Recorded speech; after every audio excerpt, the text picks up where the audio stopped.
नमस्कार दोस्तों। UP PGT भूगोल की तैयारी करने वाले सभी अभ्यर्थियों के लिए ये क्लास बहुत खास है।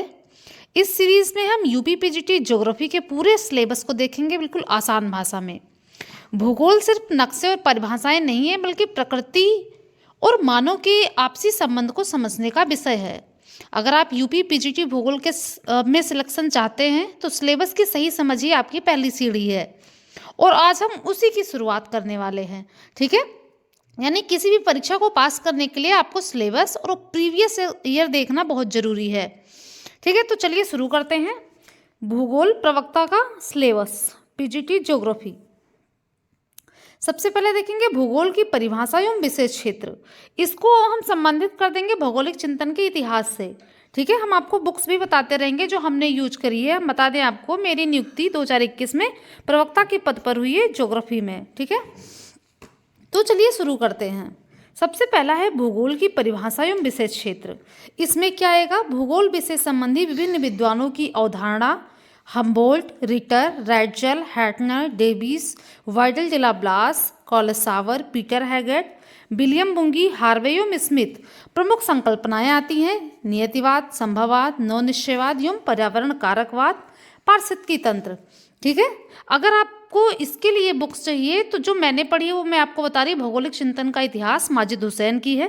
ठीक है, भौगोलिक चिंतन का इतिहास माजिद हुसैन की, ये आप ले सकते हैं।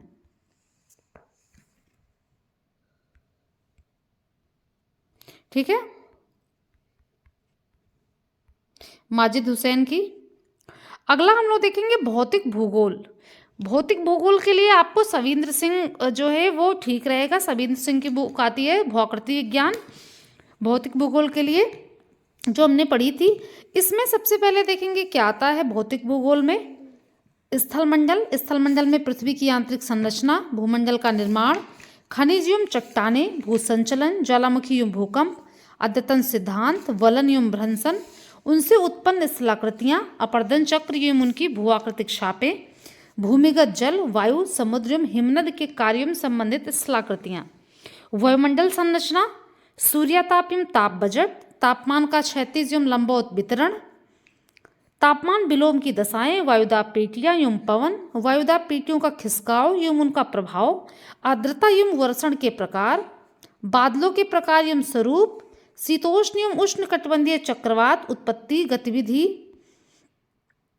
एवं मौसम पर प्रभाव, कोपेन और थानथवेट द्वारा विश्व जलवायु का वर्गीकरण, ये इतना आता है। अब देखेंगे हम लोग जलमंडल।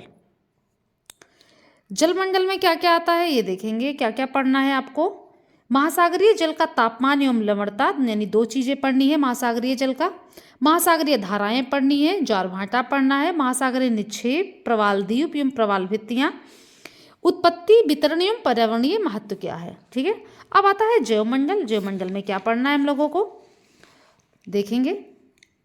वनस्पति के प्रकार एवं विश्व वितरण, सदाबहार वनों का पर्यावरणीय महत्व, वनस्पति एवं पारिस्थितिकी तंत्र, जैविक विविधता एवं उनका पारिस्थितिकीय महत्व, निर्वनीकरण की समस्या और वन संरक्षण पढ़ना है आपको। अगला आता है मानव भूगोल। मानव भूगोल भी माजिद हुसैन की आती है, ले सकते हैं आप। इसमें देखेंगे मानव पर्यावरण संबंध, मानव पर्यावरण संबंध, पूरा पाषाण काल, नवपाषाण युग, मानव पर्यावरण अंतर संबंध पर प्रौद्योगिकी का क्या प्रभाव है, कृषि क्रांति, औद्योगिक क्रांति एवं सूचना क्रांति, जनसंख्या वृद्धि के पर्यावरणीय प्रभाव, जनांकीय मॉडल, विकसित एवं विकासशील देशों में जनसंख्या समस्या के प्रारूप। अब आता है आर्थिक भूगोल। आर्थिक भूगोल मैंने जो बुक ली थी वो थी डॉक्टर एस.डी. मौर्य की मानव एवं आर्थिक भूगोल। इसमें क्या क्या आएगा ये हम देखेंगे। आर्थिक भूगोल में संसाधन एवं उनका वर्गीकरण, जितने भी संसाधन हैं, ठीक है, उनके बारे में पढ़ना है। संसाधनों का विभिन्न दृष्टियों से वर्गीकरण, संसाधन संरक्षण के सिद्धांत, जल, मिट्टी, खनिज, ऊर्जा उपयोग जन्य समस्याएं एवं संरक्षण, मानव संसाधन संरक्षण, कृषिगत भूमि का उपयोग, खाद्यान्न उत्पादन एवं उनका क्षेत्रीय स्वरूप, गेहूं, चावल, कपास, गन्ना, चाय, कहवा, रबर, विश्व के बृहद कृषि प्रदेश, विश्व के औद्योगिक प्रतिरूप, उद्योगों के स्थानीयकरण के कारण, औद्योगिक अवस्थिति के प्रमुख सिद्धांत कौन कौन से हैं, न्यूनतम लागत सिद्धांत, बाजार प्रतिस्पर्धा सिद्धांत, विश्व के औद्योगिक प्रदेश, अंतर्राष्ट्रीय व्यापार, प्रमुख व्यापारिक प्रखंड, प्रमुख अंतर्राष्ट्रीय परिवहन मार्ग, वायुपत्तन एवं बंदरगाह। ठीक है, पोर्ट से भी आते हैं प्रश्न। अगला हम लोग देखेंगे प्रादेशिक भूगोल। प्रादेशिक भूगोल के लिए आप परीक्षावाणी पढ़ सकते हो, हमने परीक्षावाणी पढ़ी थी। आपके लिए 2 बुक मैं सबसे पहले बताऊंगी। अगर आप 0 से तैयारी शुरू कर रहे हैं यूपी पीजीटी ज्योग्राफी की या टीजीटी की, तो परीक्षावाणी पढ़ना बहुत जरूरी है, भारत की और विश्व की। और एक आती है पर्यावरण की, ठीक है, परीक्षावाणी। ये तीनों परीक्षावाणी आप सबसे पहले पढ़ लो, बहुत ही अच्छी बुक है। इसमें क्या क्या आता है प्रादेशिक भूगोल में, यानी जो है रीजनल ज्योग्राफी में क्या आता है, विकसित, विकासशील एवं संक्रमण देशों की अवधारणा एवं प्रत्येक विशेषताओं के विवेचन, निम्न प्रदेशों के प्राकृतिक स्वरूप, जनसंख्या संसाधन आधार एवं उनके विकास का अध्ययन। इसमें आता है एंग्लो अमेरिका, यूरोपीय समुदाय, रूस, चीन, जापान, दक्षिणी पूर्वी एशिया। अब आता है जो लास्ट जो है यूनिट है सिलेबस की, वो है भारत का भौगोलिक स्वरूप। इसके लिए आप आता है भारत का भूगोल, ये पढ़ सकते हैं आप परीक्षावाणी से। और एक बुक आती है माजिद हुसैन की भारत का भूगोल, उसको ले सकते हैं।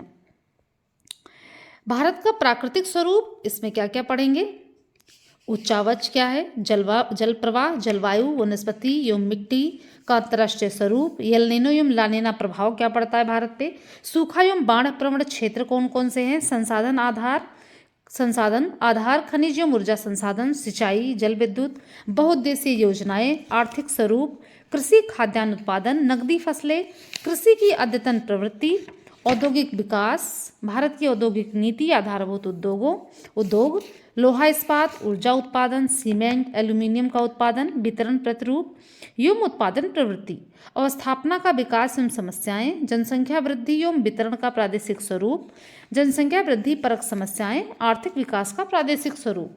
ठीक है, ये इतना पूछा जाता है भारत से, यानी पूरी इंडिया के बारे में सारी चीज़ें आपको पढ़नी है जो जो इसमें है।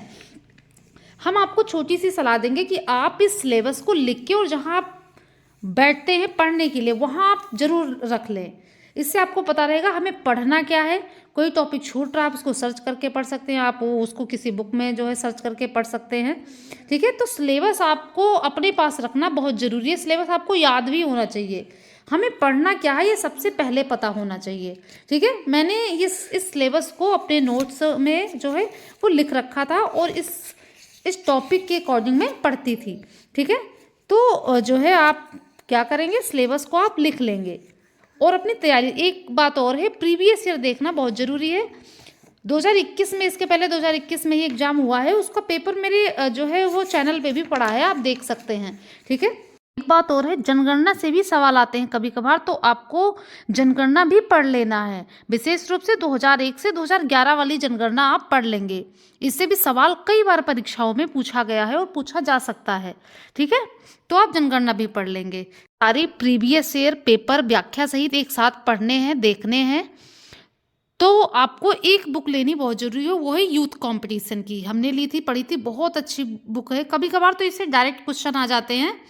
ठीक है, यूथ कंपटीशन की बुक आपको लेनी है। इसमें जितने भी जो है TGT, PGT, net, JRF, PSC में आए होंगे जो है प्रश्न, को सारे इसमें दिए रहते हैं, वो भी व्याख्या सहित दिए रहते हैं।